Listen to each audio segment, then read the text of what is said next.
welcome to the 15th podcast. Today I'm joined by Isha Chander. Would you like to introduce yourself? Yeah, hi everybody. I'm Isha Chander. I'm the current Executive Vice President of UC Berkeley, and really happy to be here today. Me and Sam worked together last year in my senatorial office when I was an ASUC senator, so I'm really excited to be able to talk on the podcast today. Yeah, I'm glad to have you on. My first question to you is, what sort of background do you have in politics? Like, what made you get interested in this, and what experiences in high school sort of influenced the path that you're taking now? Yeah, definitely. So back when I was in high school, all I knew was that I loved like working in my community and helping people and doing things like that. Like back when I was in high school, like I would do stuff like I started my first my neighborhood's neighborhood association, and we like met with a city council member, and I would always go to protests, and we had a lot of stuff with the school board, so I would always go to the school board meetings in high school and do public comment.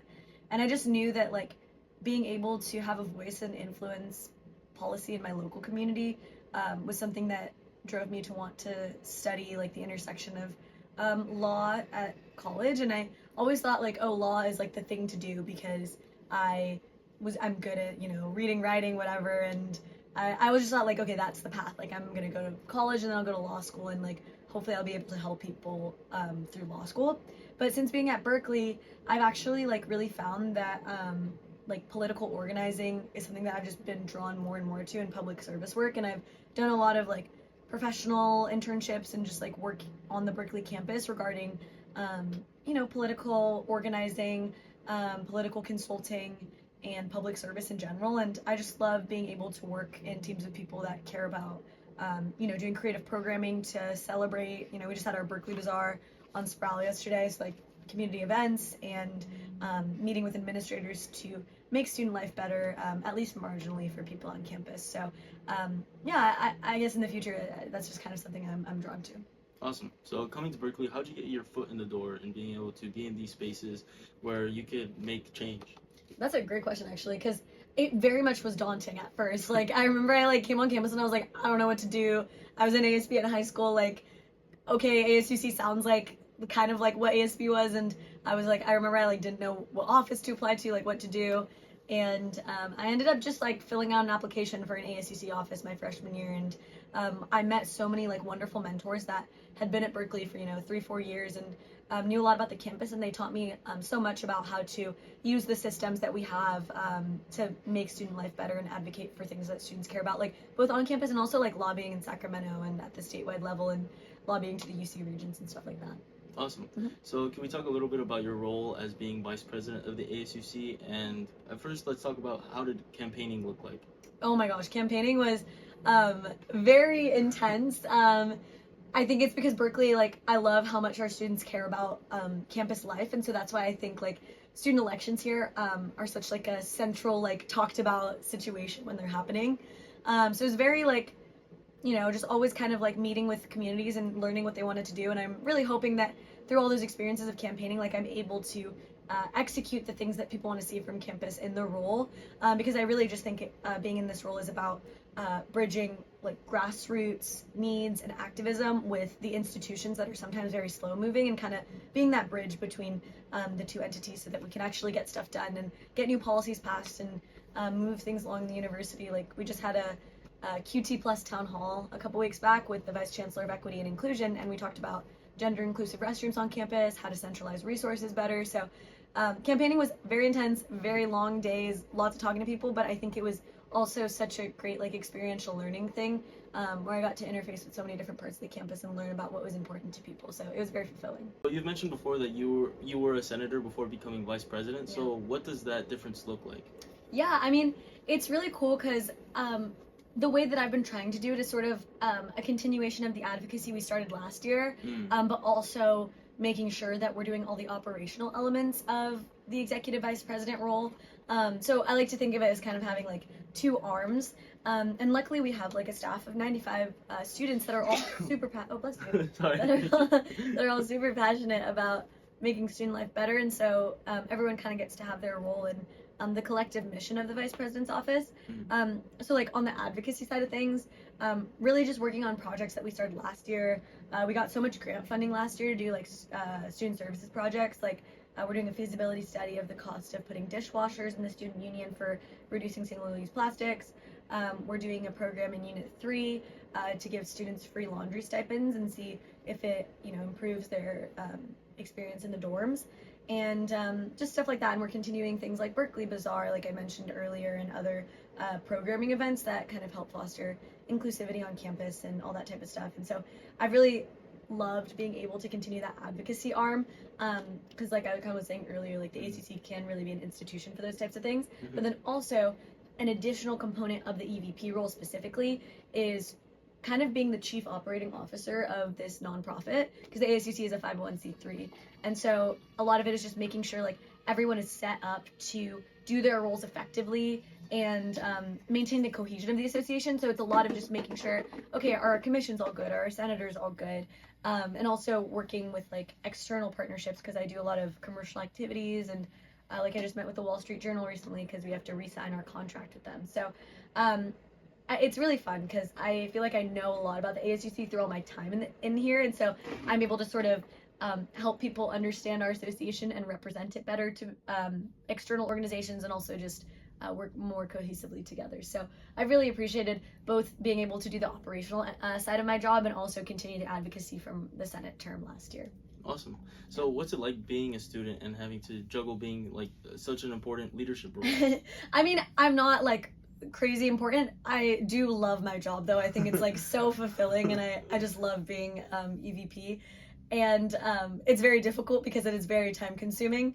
I just finished my last midterm yesterday though, so I'm like so happy and excited about it. I was joking with the Senate that like now I'm not EVP, I'm like extra VP, like instead of executive, because I have so much extra time now that my exams are done. And it sucks sometimes because I do love my classes and all that type of stuff, but I just also love the work I do here. So it's so hard because I want to be doing this, all the time, and doing as many projects as we possibly can, putting as much output, always meeting with people. But it definitely is a very difficult like work-life balance of like, okay, I need to prioritize my studies for a few days, but I also have like all these like million things going on for my EVP stuff. So definitely just like always a struggle of balancing, but trying to just take it one day at a time. Yeah. Awesome. And so kind of like switching gears to talk about a little bit more about like professional aspects. We were looking through your LinkedIn, and I saw that you have an internship with a political consultant company. Can we talk a little bit about how you found out about that role, the process of applying? Yeah, no, totally. I love Berkeley because I actually like, I don't know, there's just so many opportunities on campus to learn about different organizations, and the way I sort of got my summer internship this past summer was through people that I was just in conversation with at Berkeley. I did a program last year that I got accepted to called the Social Sciences Career and Internship Readiness Program. And that program was like very professional development focused. We had resume workshops every week, panels of alumni from Berkeley that were doing different things, but had majored in the social sciences when they were here.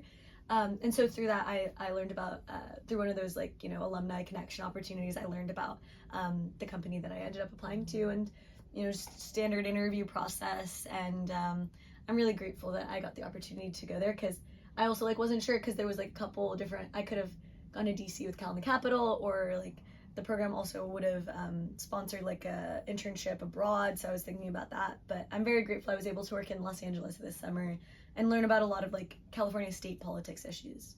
Awesome. And so talking a little bit more about like the leadership side of things, how's it like rallying a group of people to like get done what needs to get done? Like, it's like the most fun ever. It's like kind of just always being like, okay, this is our mission, we're trying to make student life better, and let's have fun while we're doing it. Because I also think like, and you were in the office last year, like it's just kind of like a big team, and it's like we're all doing the best we can to make the most change in with all the constraints that we have of only being here for 4 years, only having limited time with our studies. And so that's why I just love, like, I don't know, the team like building and motivation aspect of it is like my favorite part, because I think it's just really about making clear like these are our intentions for the campus, and this is how we're going to do it. We're going to do it if we work together well. And I think people really, I don't know, I feel like people like love that, and I love it too, because working alongside your peers is like the most empowering thing. Awesome. Yeah. And so you kind of talked a little bit about Berkeley Bazaar going on. So how is it like finding community on campus? Yeah, definitely. I think it's Such an interesting thing finding community on campus because, like, especially like growing up for me, like I wasn't really surrounded by people of color in my like K through 12 education very much, and so coming to Berkeley, I was like, wow, like there's so many people that look like me, and I never really had like people that I was friends with that were from my same ethnicity. I only had like a couple Indian friends in high school, and because there was just not any Indian kids at our school, and so the idea for Berkeley Bazaar kind of also stemmed out of like my personal experience of just feeling so empowered as I met more people who shared my identity and feeling this sense of belonging that I wasn't able to ever feel in my K through 12 education just because of the amount of diversity here, which I'm so incredibly grateful for and privileged to have because it's not like that for every cultural group on campus. And so it was sort of just like there's not really like a space for our community to all collectively come together and celebrate, especially because in the South Asian diaspora, there are so many different like diversities within it, like ethnically, religiously. And so it's just very cool because it's just like a big celebration of like Desi culture and Middle Eastern culture and all of our foods we get to share. And like the event just happened yesterday. There was like hundreds and hundreds of people there and we raised a ton of money. And it was also just so empowering to see like performances from like my culture on the stage, like in Upper Sproul Plaza. Like my mom, she was in her Gidda team in university and we had Berkeley Gidda perform and that was just so incredible and I felt like so at home and so empowered, and that was just sort of the vision, is like, being able to come together and celebrate. So I'm very happy we were able to start it last year and it's continuing and I hope it continues for a while. Awesome. Yeah. And so for someone that is sort of struggling, breaking out of their shell and trying to find community, like what are some like pieces of advice that you could give to them that worked for you? Yeah, I think it's like just kind of saying yes to everything even when it's uncomfortable, because I remember my first semester here, like I had a pretty okay time, but I just felt like I wasn't taking advantage of all the opportunities Berkeley offered as well as I could, and I was always like hanging out in my dorm and I was like, okay, I should like go more on campus and like find out what's there. So like my spring semester freshman year, I remember I joined like a pre-law frat and a dance team and like just got more involved in the ASUC in different capacities, and like some of those things really stuck, some of them didn't, but I'm like so grateful that I tried so many things because I got exposure to different parts of the campus and got to meet so many people that are doing amazing and wonderful things in their subset of campus. And I think it really informs the work I do in student government to understand that as Berkeley students, we're all coming from different places and we all are also going different places. So it's like, how can we make sure to find those places of unity and make systems better that can serve everybody with all these diverse experiences? So just say yes when it's uncomfortable, and you'll make friends. It'll be like kind of awkward and you'll be at a social and you'll be like, I don't know how to talk to anybody, but just start talking and say yes. And even if like you don't end up like still being in that club all 4 years, like it's still a worthwhile experience to be able to say that you did that at least for a little bit. So then coming into college, did you know about the ACC and did you know that that's something that you wanted to pursue? Yeah, I like had sort of an awareness of the ACC. I remember I saw a TikTok on my For You page when I was a senior in high school, and it was like the student body president of Berkeley with like the student body president of Stanford. So I was like aware of like the presence of student government. And I also had a mentor / friend that was a senator as well. And so I remember I talked to him when I got here and I was like, what do you recommend I do? And I actually ended up working for that student body president that I saw on my TikTok For You page. And like we joked about it because it was like, oh my gosh, like I saw you like when I was like in high school and now I'm like, working alongside you. So that was really cool. And like, yeah, it was just kind of like I saw it on Sproul and I was like, oh, student government, like sounds like what I want to do. Yeah. Amazing. So balancing so many things, how do you find the time for yourself and to take care of your own mental health?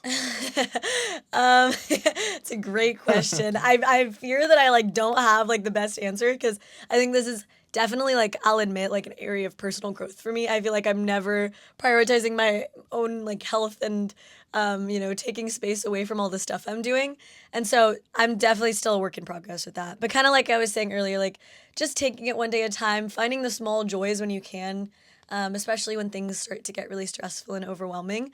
And just like being around people I love, that's something I love to do. And but I'm not going to act like I have like great advice on this because I don't prioritize myself enough because I always just want to do my work. So, yeah. Yeah. So how important do you think it is to cultivate hobbies and like things that you do just for fun? I think it's important. And like, so I try to like I'm like, I'm not practicing what I preach because I'm like, oh yeah, like take time for yourself, do hobbies, but like I'm not doing that myself. But one thing I do love to do is play the guitar and piano. I love playing music, and I've been doing it since I was a kid, and like singing as well. And so whenever I'm like have a free moment and I'm sitting at home, like I just love to play songs on my guitar or piano, or writing. I love to write poetry and songs and stuff like that too. So yeah, and I want to make more time for like some of the hobbies that I really enjoyed in the past when I was less busy. Like I used to like hike all the time, and just like be out and about. So definitely wanting to find more intentional spaces for stuff like that. But it's just like we're always like it's like the grind set. It's so hard to make time for yourself. Yeah. Talking a little bit more about hiking. When I was in your office last year, I remember you talked about how you like backpacked through Europe. Yeah, yeah. Can you talk a little bit about that? I've always been curious. Yeah. Oh my gosh. Yeah. It was really fun. I'm so like that's so fun that you remember that because that was such a great experience. It was a couple years back. I actually through Berkeley, I did Berkeley study abroad during the summertime after my sophomore year, and I did study abroad. So I did a language immersion program in Spain, and then I like just kind of stayed in Europe and just had a backpack and like went all around on the train. And that was a really incredible experience. And I feel like I got to meet so many people and learn so many things. And it really taught me like I'm like a very, I feel like low, not low maintenance, but like I just feel like it's so easy to like you can just like not have a lot of things and just travel and experience like life. So I really love that experience. And like I remember my camera on my phone broke when I was like abroad, and I like bought a little digital camera from like the side of the road in Rome, and that's how I captured like my whole trip. And so it's just like a very nostalgic experience, and I met so many cool people. And so like backpacking, how like what is the logistics of that? Like Yeah. where do you sleep? I sleep in hostels basically. So I would take usually a couple of times I took planes, but like a whatever $40 plane.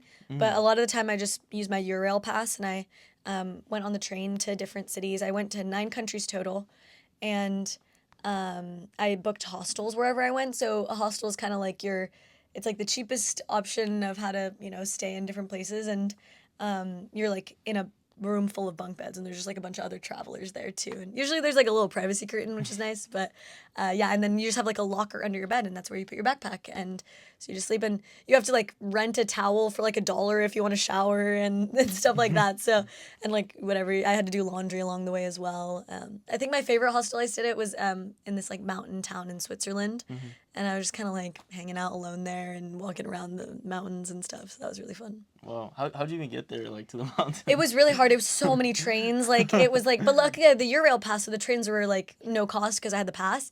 So like it was just like I had to take like 3 or 4 different trains to like get into the town I wanted to go to, and even then I had to take like another mini train to even get. Yeah, so it was just a lot of trains, and I had to spend one night in a hostel in Milan because it like took me too long to get from where I was to over there. So yeah, yeah, it was very fun though.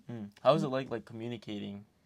I mean, it was very interesting because it's like you're just completely alone. So like, I mean, luckily like with phone technology, it didn't feel too daunting, and there was a couple cities where I had friends, so that was nice to like see people that I knew sometimes. But it was like just very nice to kind of be alone, and like I would keep my folks back home updated with what was going on. But it was a lot of just meeting people like the same day, and then just like hanging out with them, learning about their life, doing something together, that type of thing. So, and the hostels were a great place to meet people and stuff like that. So how was it like coming back from that, like coming back to college and all that, and like kind of like reintegrating into like everyday life? Yeah, I mean, it was like a whatever 2 years or one, I don't know. It was last year. It was last year that I came back actually, I think. Yeah. And I mean, I love California. I love my life here. Luckily, it was like only a few weeks. It was like 3 to 4 weeks that I was solo traveling, so wasn't too hard. I just came back, and I love California and I love like my life here. And that was when I was starting my Senate term as well. So I was getting very excited about doing like the Senate stuff. So it was a lot of just planning for that. Yeah, it was really like convenient when I was applying to your office because there was like a tutorial in the beginning that you have to complete. Yeah. And then there was like a link to ASUC offices, and so that's like how I found out about it and just Yeah. applied. So. Wait, I'm so glad. And yeah, that page is like, we need to update it continuously because I know that a lot of people apply to offices from that page. Yeah. Yeah, it's awesome. And so yeah, just like the work that you did last year and the work that you're doing now is like incredible. Oh, thank you. That's very nice of you to say. Yeah. And so down the line professionally, like how would you like to continue pursuing it? Yeah, I mean, my main thing is like I just want to help people and make. I think my big passion is just making our government institutions more transparent and effective and more connected to the people they serve. So that's what I've tried to do on this micro level here at Berkeley is, make university administration more accountable to the voices and needs of students. And then hopefully in the future, I'll kind of be able to take the lessons I've learned here and also work in like, whatever it may be next, like state or city government, and just make, because there's so many valuable things that our government could be doing for people, but it's just so stuck in the past. And I guess just creating a society where people's needs are met is my overall like big dream goal. And so just doing my part wherever that may be in the future to make sure that happens. Do you think you would like pursue public office in the future? I don't know. I don't like honestly like this election was so crazy too. So I might need to think a little bit more on that question. But I don't know. Politics it's a very interesting world. But I just hope like my ultimate goal is just to make the government more accountable and transparent and efficient. Like government moves so slow, and there's so many services we could be providing to people in our like cities and states.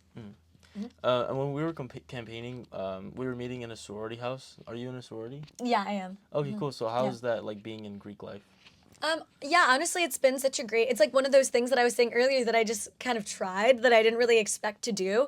And so it's been so lovely because I know so many of my friends today because I kind of like took that leap and was like, okay, I'll join a sorority, see like if I find my people there. And I definitely found so many wonderful friends. And like I love like my big and all like the people in the grade above me as well. And I just feel like I've, in a similar way to like I was saying before, met people that are like different because ASUC it's like a lot of similar like majors and like interest groups and things like that, and so I appreciate being able to be in such a diverse group of women that all supports each other. Awesome. I also had someone earlier talking about how you don't like confine yourself to one community and how you, like branching out helps meet different groups and being able and having that intersectionality in college is like one way to find yourself. Yeah. Not just changing, but like finding your identity, like being able to find your identity. Yeah, definitely. Like I feel like I have a much more clear idea of like what I'm passionate about and what I value in life since coming to college. And I think but it's still very unfinished. I still feel like I have nothing figured out. So it's a very continuous process of learning. And so then for, high schoolers watching, what is something that you think you had on your resume, like when you were applying to college that helped you stand out? That's a good question. I feel like my like work in my school community, I was like class president, ASB president in high school, and was very involved with like I think this especially for Berkeley maybe is what made my application stand out. I was very involved in like local organizing and like when our teachers had like pay cuts from our school board, like I led like the student effort to like we had like a walkout and like I spoke on the news and things like that about our teachers' experiences and why they deserve to be paid. So and also my mom's a teacher too, so I'm very passionate about that issue. But yeah, I guess like that's kind of maybe why I don't really know, but like maybe like it was because of like the work I did in my community. Awesome. After looking at your LinkedIn a little bit more and talking to you, I saw that you worked in with the mayor of San Jose, and so what did that look like the day to day and all that? Yeah, I loved working for the mayor in San Jose. I was a neighborhood outreach intern. It was the summer after freshman year, and I feel like that really taught me so much about like my city government, where it's good, where it lacks efficiency, and why that's also like a huge reason I'm so passionate about making sure our municipalities especially serve people, because I think local government is such an opportunity to meet people's needs like right where they're at, and it's not insanely bureaucratic like state agencies and national agencies.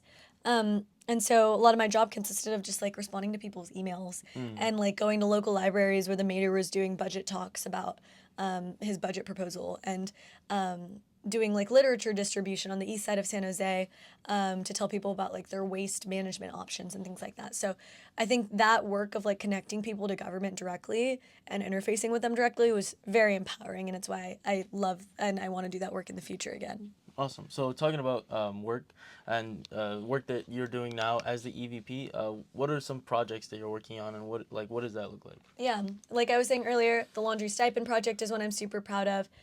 We have a cohort of students in Unit 3 that we gave free laundry stipends to, and we're going to work with them to see if it improves their quality of life in the dorms.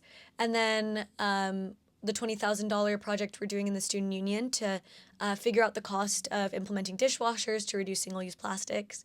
Very passionate about that one. We also recently spent some grant money that we got to buy additional binders and gaffs in the QR community closet for trans and non-binary folks, so that was really empowering. And then we're also just kind of always actively looking for opportunities to make student life better on campus in whatever way we can. So we did an event at the start of the year called Basic Needs Bash, and we got grant funding for that as well. And we basically just bought a bunch of free menstrual products, and we got free Plan Bs and toothbrushes and soap and nutritional snacks. And we had a bunch of campus departments and clubs tabling with us on Upper Sproul. It was like the first week of school, and we just gave out a bunch of free basic needs supplies. And I think about 800 people passed through to get some supplies. So I was very happy that we were just kind of able to like, I think student government is most effective when we're not asking for things rather, and we're just giving them, because as students, we're so at capacity so much of the time. And so my philosophy of just leadership, service, and student government is like, let's look for opportunities where we can actually provide a service or give things to people without them having to go through so much effort to be able to obtain access to it. So we've also just been trying to make students more aware of the New York Times and Wall Street Journal subscriptions that are available to all students through the ASUC. Just by, if you're a Berkeley student, you get a free New York Times subscription, and you get a free Wall Street Journal subscription that our student government pays for. And just making students more aware, like tabling on Sproul, giving out menstrual products, telling them about stuff going on, collecting donations for domestic violence shelters in the Bay Area. Just really looking for opportunities to make sure we're serving students' needs. And then on top of that, we also do like so much fun community programming stuff. Like we have a zero waste fashion show and band night tonight. Oh, nice. With a campus club called Garb. And I'm really excited about that because it's like we fully funded through like grant funding. We got a bunch of money to, buy supplies and things for the event. And then like last night we had Berkeley Bazaar, and there was hundreds of people there. We raised so much money for campus clubs and local businesses. So creative programming, and also just working on policy projects to meet students' needs, and always making sure to bring up things that are important when we meet with campus administration as well. Awesome. And so how do you go about finding these problems and tackling them? It's just listening, honestly. It's like every project that we've done, a lot of them have just come from like people saying something, and it gives like an idea, and we're like, let's keep chasing that idea. Let's not give up on it. Let's see if we can do something about that. Like I remember last year there were so many things that you were in the student services department actually, and you guys just thought of ideas, and then we executed and planned the event and did it. So I think it's just about never saying no when a door is open. And like, I don't know, an example, like it's just like, okay, like there's a grant coming up. Let's think of ideas, like let's apply for a bunch of different things and see if we get any funding for it. And then when we get the funding, then we have the resources to implement it. And then we just make sure we do it thoughtfully and in a way that we can expand upon in the future as well. So my last question to you is, if a younger version of yourself was watching this, like what piece of advice would you give them? That's a great question. And one time somebody asked me this, and I'm going to repeat my answer here. Don't let the world dull your sparkle. I think there's so many times where I feel challenged by the stress and overwhelmingness, and also just like social like components of doing this job. And I just never want to lose like that passion and the spark and the drive I have for this work, because this work means so much to me. And so I was a very goofy kid, and I was like always being weird and having fun. So I just hope that through my life, even if things get really heavy, that I never lose this quote unquote sparkle. Yeah, so that's what I would tell younger Isha. Like, don't let the world beat it out of you, because sometimes people and things in the world can be really mean. Thank you so much for taking the time to come on the podcast. Thank you so much for interviewing me. And I've been watching the podcast and it's been so great so far. So yeah, good luck with everything. Yeah. Thank you so much. And we'll see you guys in the next one. Yes, see you. I guess you won't see me. You'll see him.